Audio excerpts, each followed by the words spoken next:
በስኬታማ ሰዎችና በተራ ሰዎች መካከል ያለው ትልቁ ልዩነት ተሰጥኦ፣ ገንዘብ ወይም እድል ይመስልሃል? አይደለም። ትክክለኛው ልዩነት የሚያስቡበት መንገድ፣ የሚመርጧቸው ቃላትና በየቀኑ የሚወስዷቸው እርምጃዎች ናቸው። ሰላም ጤና ይስጥልን ውድ የቻናላችን ቤተሰቦች እንደምን ቆያችሁ? ዛሬም እንደተለመደው ለህይወታችሁ አስተማሪ ይሆናል ብለን ያሰብነውን ወርቃማ ምክር ይዘን መተናል። እስከ ፍጻሜ አብራችሁን ቆዩ። ቤተሰብ ያልሆናችሁ ሰብስክራይብ እያደረጋችሁ ቤተሰብ ሁኑ። ስለምትሰጡን ማበረታቻ እጅግ አድርገን እናመሰግናለን። መልካም ቆይታ። ይህ ሎጎስ ቲዩብ ነው። እውነተኛ ስኬት የሚጀምረው ብዙ ገንዘብ ስታገኙ አይደለም፣ ንግድ ስትጀምሩም አይደለም፣ ወይም ደግሞ አንድ ግብ ስታሳኩ አይደለም። እውነተኛ ስኬት የሚጀምረው በአእምሯችሁ ውስጥ ነው። እያንዳንዱ ስኬት እውን ከመሆኑ በፊት መጀመሪያ እንደ እምነት ነው የሚጀምረው። አልችልም፣ ብቃት የለኝም እያላችሁ በተደጋጋሚ ለአእምሯችሁ የምትነግሩት ከሆነ አእምሯችሁ እያመነ ይሄድና ልክ የምትነግሩትን ነገር ተቀብሎ ወደ እውነታ የሚቀይርበትን መንገድ ይፈልጋል።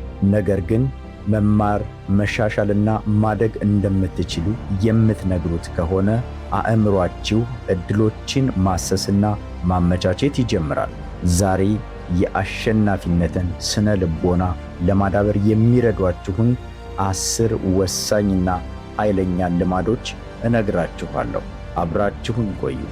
አንደኛ፣ አሸናፊዎች ሁል ጊዜ ትኩረታቸውን በመልካም አጋጣሚዎች ወይም ፖሲቢሊቲስ ላይ ያደርጋሉ።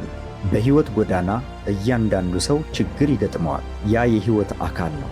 ልዩነቱ ግን አሸናፊዎች ጉልበታቸውን በሙሉ መሰናክሎችን ወይም መጥፎ አጋጣሚዎችን በማማረር አያባክኑም። ራሳቸውን አንድ ቀለል ያለ ጥያቄ ይጠይቃሉ። ቀጥሎ ምን ማድረግ እችላለሁ? ሁኔታዎች እስኪስተካከሉ አይጠብቁም። ይልቅ ባላቸው ነገር ወደፊት ይራመዳሉ። አሸናፊዎች ጋር ሁል ጊዜም የሚገጥማቸው ፈተና ለእነሱ ትምህርት ነው የሚሆንላቸው። እያንዳንዱን ውድቀት ራሳቸውን ለመለወጥ ይጠቀሙበታል። ችግር ማለት እነሱ ጋር ባሉበት የሚያቆማቸው ሳይሆን ሌላ መፍትሄ የሚያስፈልገውና በቀላሉ ሊፈታ የሚችል እንቆቅልሽ ማለት ነው። ይህ ለምን በእኔ ላይ ደረሰ ብላችሁ ማማረርን አቁማችሁ ከዚህ ምን መማር እችላለሁ ብላችሁ መጠየቅ ስትጀምሩ ሕይወታችሁ መለወጥ ይጀምራል። ሁለተኛ፣ የምትናገሯቸው ቃላት አቅጣጫችሁን ይወስናሉ። እንደ ቀልድ ለምትናገሩት ቃል በጣም ትኩረት ስጡ። ብዙ ጊዜ አልችልም፣ እድለኛ አይደለሁም፣ ለዚህ ነገር በቂ ወይም ብቁ አይደለሁም፣ እኔ ብዙም ዕውቀት የለኝም፣ ሞኝ ነኝ፣ ብልህ አይደለሁም ወዘተ ብላችሁ ታውቃላችሁ?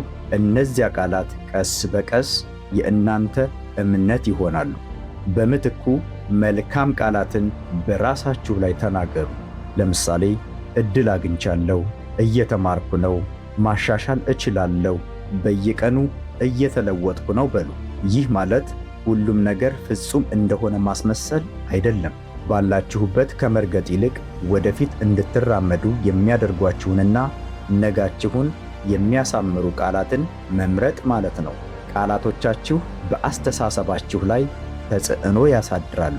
አስተሳሰባችሁ ደግሞ በተግባራችሁ ላይ ተጽዕኖ ያሳድራል እና ተግባሮቻችሁ ወደፊት ሕይወታችሁንና ዕጣ ፋንታችሁን ይፈጥራሉ ወይም ይወስናሉ። ከምትፈልጉት ሕይወት ጋር የሚስማማውን ንግግር በራሳችሁ ላይ ሁል ጊዜ ተናገሩ። ሦስተኛ፣ ሕልማችሁ ከምቾት ቀጠናችሁ የበለጠ ይሁን። ግቦቻችሁ ውስን ሲሆኑ ጥረታችሁም ውስን ይሆናል። ግቦቻችሁ ፈተና ወይም ቻሌንጅ ካልበዛባቸው በፍጹም አትለወጡም። አሸናፊዎች ሁል ጊዜም ቢሆን ከምቾት ቀጠናቸው ይልቅ ለሕልማቸው ቅድሚያ ይሰጣሉ። አሁን ባለው አስቸጋሪ ሁኔታቸው ምክንያት ራሳቸውን አይገድቡም። ይልቁንም ይህንን ለማሳካት ምን መሆን አለብኝ ብለው ይጠይቃሉ። ትልልቅ ግቦች እድገትን ይፈጥራሉ።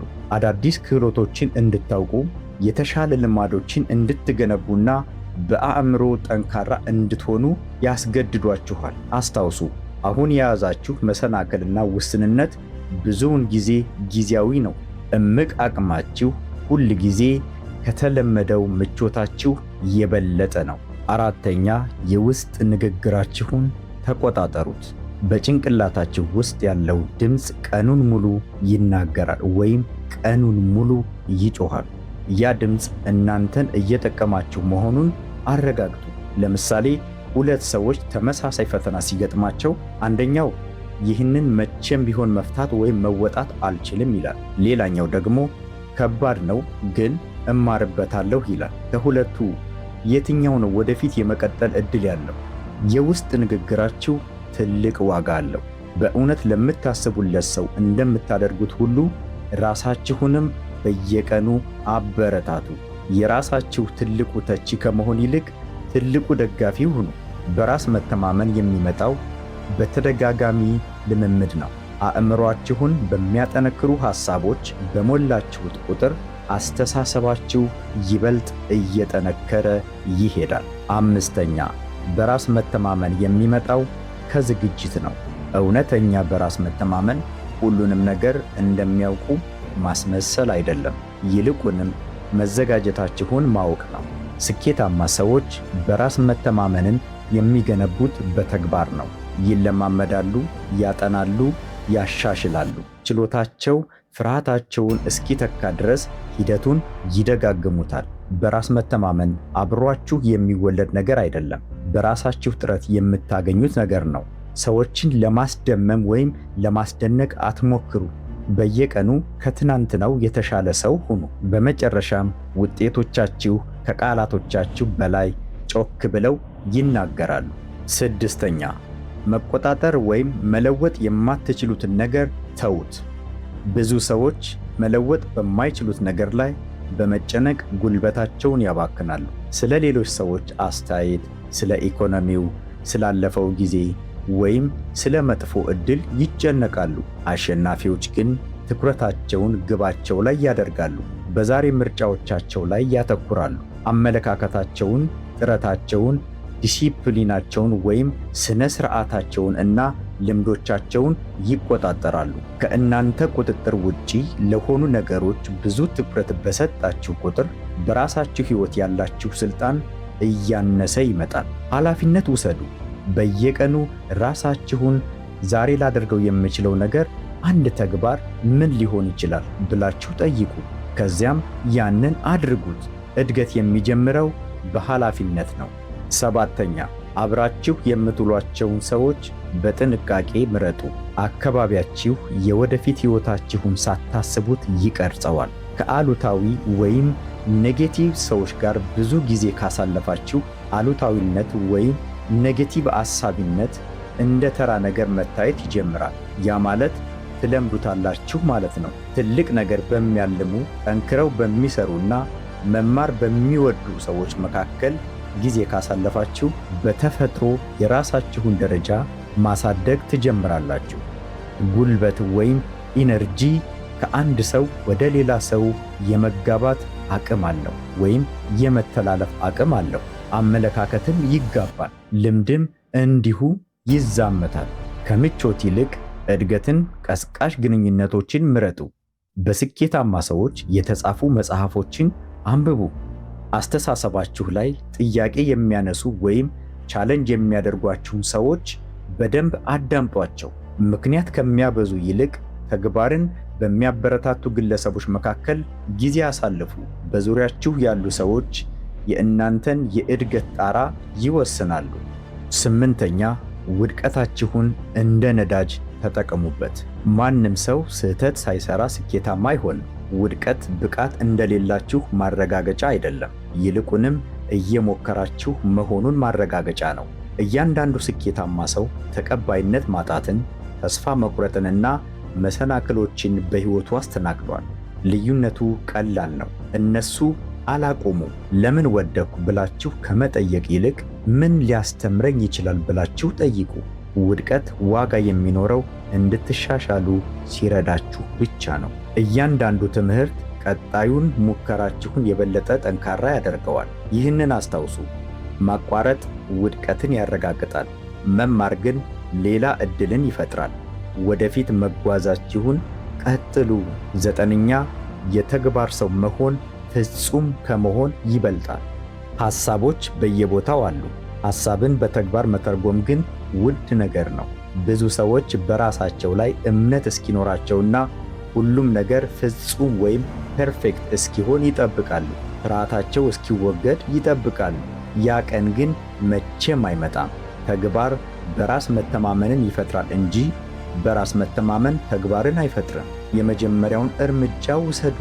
በቋሚነት ከማቀድ ይልቅ በድርጊት በፍጥነት ትማራላችሁ። ያለማቋረጥ የሚከናወኑ ትንንሽ ተግባራት በጅምር ከቀሩ ትልልቅ ህልሞች የበለጠ ኃይል አላቸው። መነቃቃት የሚገነባው በአንድ ጊዜ በአንድ ውሳኔ ነው። ፍጹም ለመሆን አትጣሩ፣ ለእድገታችሁ ብቻ ጣሩ። 10ኛ ህልማችሁን ከመጨበጣችሁ በፊት ቀኖቻችሁን አሸንፉ። ስኬት በአንድ ጊዜ አይገነባም፣ በየቀኑ ነው የሚገነባው። እያንዳንዱ ጠዋት ማንነታችሁን ለመወሰን ሌላ ዕድል ይሰጣችኋል።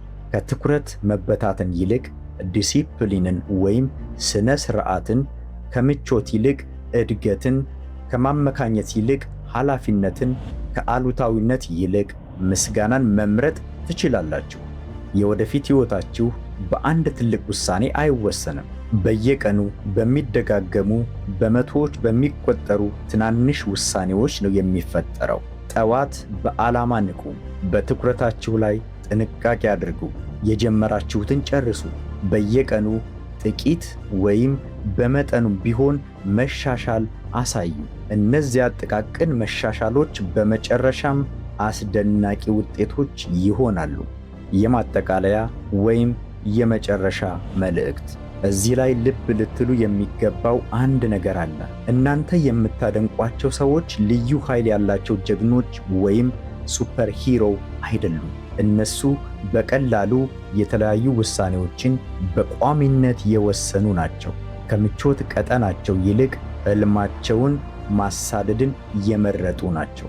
ሌሎች ባቆሙበት ጊዜ እነሱ መማራቸውን ቀጥለዋል። ውጤቱ በዘገየ ጊዜ እነሱ ታጋሽ ሆነዋል። ፍርሃታቸው እንዲያቆሙ በነገራቸው ጊዜ እንኳን እነሱ በድፍረት ወደፊት መጓዛቸውን ቀጥለዋል።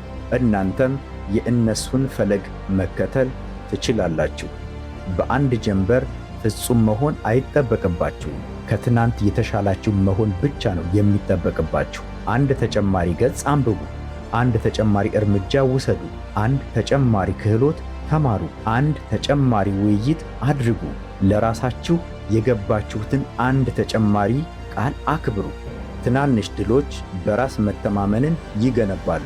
በራስ መተማመን ቀጣይነትን ይገነባል። ቀጣይነት ደግሞ ስኬትን ይገነባል። ስለዚህ ከዛሬ ጀምሮ ፍጹም የሆነውን ጊዜ መጠበቅ አቁሙ።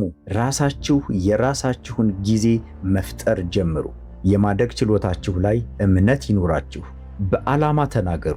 እርግጠኛ ባልሆናችሁበት ጊዜ እንኳን እርምጃ እንዳታቆሙ። ውድቀትን የጉዟችሁ አካል አድርጋችሁ ተቀበሉት። እይታችሁን አስተካክሉ። ልማዶቻችሁን በጥንቃቄ ምረጡ እና ይህንን አስታውሱ። የወደፊት ሕይወታችሁ ባለፈው ታሪካችሁ አይወሰንም። ዛሬ በምታደርጉት ውሳኔ ነው የሚፈጠረው። አንድ ውሳኔ፣ አንድ ተግባር፣ አንድ ልማድ፣ በአንድ ጊዜ፣ አንድ ቀን። እዚህ ላይ ጥያቄው ስኬት ይቻላል ወይስ አይቻልም የሚለው አይደለም። እውነተኛው ጥያቄ ይህ ነው።